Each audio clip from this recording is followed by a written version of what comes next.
it looks like some conservatives are getting behind you-know-who's push to stop talking about Jeffrey Epstein. Yesterday, congressional Republicans blocked the release of documents related to the Epstein case. And some leading conservative pundits have suddenly changed their tune on demanding answers from the government. Take a look. How many of you are satisfied with the results of the Epstein investigation? Clap. Now, as conservative influencers were eating their own about Epstein, the president was stealing the show. Make some noise if you care about the Jeffrey Epstein scandal. Raise your hand if it matters a lot to you. Raise your hand. So every hand of 7,000 people. I'm done talking about Epstein for the time being. I'm going to trust my friends in the administration. I'm going to trust my friends in the government to do what needs to be done, solve it, balls in their hands.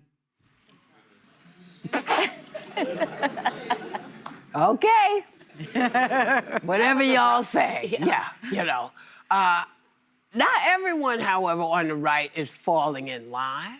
And some Democrats, like House Minority Leader Hakeem Jeffries, are chiming in as well. Take a look at this. It's just a red line that it crosses for many people. Jeffrey Epstein is literally the most well-known convicted pedophile in modern-day history. A lot of people in MAGA, they really want to know more information about the people that were involved with Jeffrey Epstein. Democrats didn't put the Jeffrey Epstein thing into the public domain. This was a conspiracy that Donald Trump, Pam Bondi, and these MAGA extremists have been fanning the flames of for the last several years. And now the chickens are coming home to roost. The American people deserve to know the truth.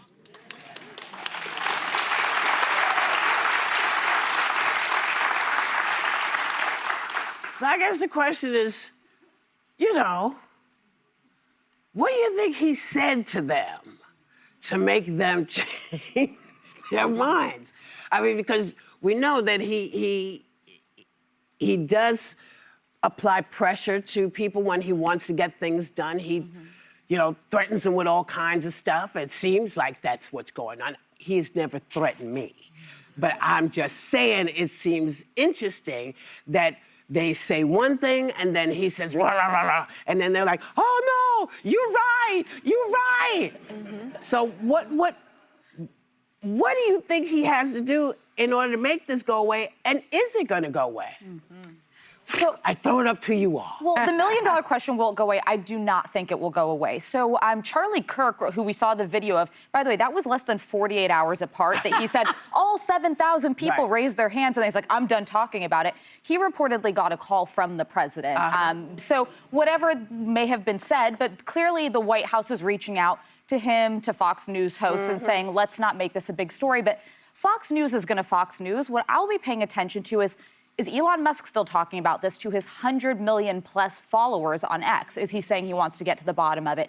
Is Steve Bannon, whose War Room podcast is one of the biggest podcasts in the country, still saying, hey, we need some answers? Is Joe Rogan still talking about it? These are all people who have at times proven they're willing occasionally to be independent from Trump and push on things the base cares about. And it just comes down to the fact you cannot radicalize people for the better part of 5 years and say, there is a grand conspiracy. This is going to take down the worst liberals you know. It is more far-reaching than you can imagine, and it is the worst crimes imaginable. And then just be like, actually, there's nothing quite to see here. It, to me, to this day, is the biggest fracture and sort of misreading I've seen that Trump has had with his base. He usually has his finger on the pulse a bit better, and he can wish it away. It's not going away. You know, it turns out that when you spend years building a 5-alarm fire, you can't put it out by pissing on it. And, you know, this is like the equivalent of Frankenstein, right? They built this monster. They so much fanned the flames of this conspiracy, and now the monster's coming back for them. So it's a little scary. And this is really the first time that I can think of where there has been a break with from the MAGA base with Trump that has lasted this long. This has outlasted how mad they were over January 6th. This has outlasted the Access Hollywood tapes and the reaction to that.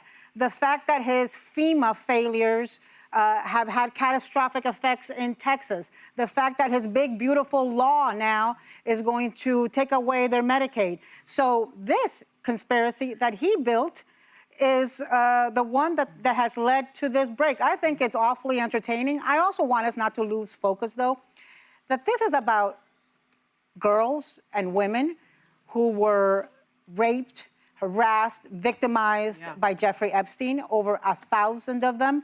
And absolutely, we need to see the truth. And I think, Hakeem Jeffrey said yesterday, if you're looking at all this, you've got two conclusions you can make. Yeah.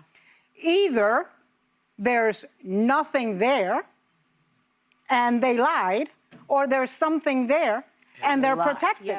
And lying. Either way, they're lying. Well, and the one thing that is somewhat good is that the right and the left seem to both agree, some part of the right, that pedophile rings are a bad thing. And they've been going on and getting away with things for a long time. From the Franklin case, which I mentioned the other day, one of the investigators mysteriously died in a plane crash and all his records disappeared. You know, the Epstein stuff, when you look at the sweetheart deal, the cellmate being removed, there is too much here not to be looking at it, and the systems are rigged for people with power and money. And it always seems to be, in this case, men. I know that there can be female pedophiles, but in these massive rings, it seems to be powerful men.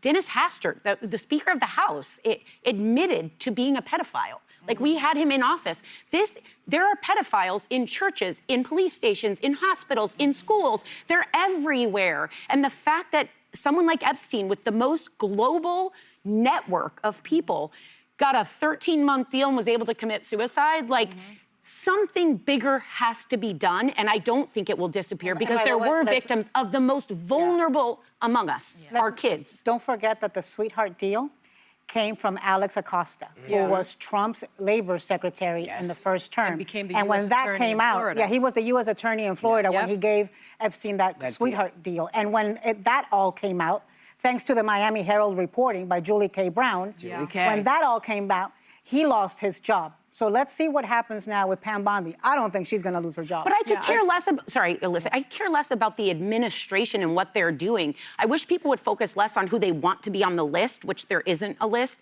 I wish they just wanted facts, truth, and data. Because right now, no, I mean, I'm serious. If you truly care about young children, and by the way, some of these scandals involve foster kids because those kids had no voices. So they went after the most vulnerable among vulnerable, and they continually abused them. The Catholic Church, not the whole church, but the scandalous part, those were people of the cloth.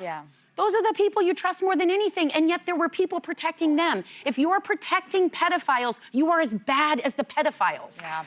Case closed. Well said. I do think that this is not going away because of the severity of what could be in these files and because of the severity of the crimes. But I will say what has been surprising to me is that Democrats are embracing the politics of the situation for a change. They're actually taking it head on. Like you mentioned, you have Hakeem Jeffries. He said, option one, they lied for years. Option two, they're engaging in a cover-up. At this point, it seems reasonable that it can only be one of the two things. That's the speaker, minority speaker. Then you have Representative Jamie Raskin saying, if there are literally other people on this list who are somehow implicated in these actions, it is dangerous to public health and safety not to release the names publicly. So they're finally getting on board with the politics of the situation, which is something that I don't think Democrats do often enough. They just sort of sit back and let it unfold and let Trump kind of control the narrative and change things around. They're not doing that this time. They even pushed a vote, and every single Republican voted, as my understanding, against forcing the Justice Department. There's only one Republican that didn't vote against forcing the Justice Department to release the Epstein files. And that is now part of the congressional record. I think that's a very, very important thing that we see happening now within the Democratic Party. I was just going to say my hot take of the day. I think Dems are probably kicking themselves that they didn't make Jasmine Crockett the minority leader on the Oversight Committee. Because to make something like this get attention, you need someone who can drive headlines. You need somebody who can't get it off your TV. Ceremonial votes, they matter maybe for the history books, but she'd be somebody who, frankly, could even team up with Marjorie Taylor Greene, who apparently wants it out now, and keep this in the headlines. Well, you know what? I am gratified that people want this information. I'm gratified that they want this information. I wish they cared as much about the children who are being snatched off the streets. I wish they cared as much. You know, I wish the passion that people are showing for this could filter out to the rest of the children who are not going to get their SNAP benefits, who are not going to get fed at school, who are not going to have the things that they are entitled to as American citizens. You're born in this country, we have an obligation.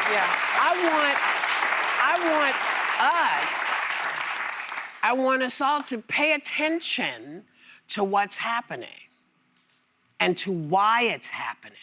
And, you know, I know we're going to be talking about all the complaints people have about Democrats, but right now, I'm just going to say this before we go.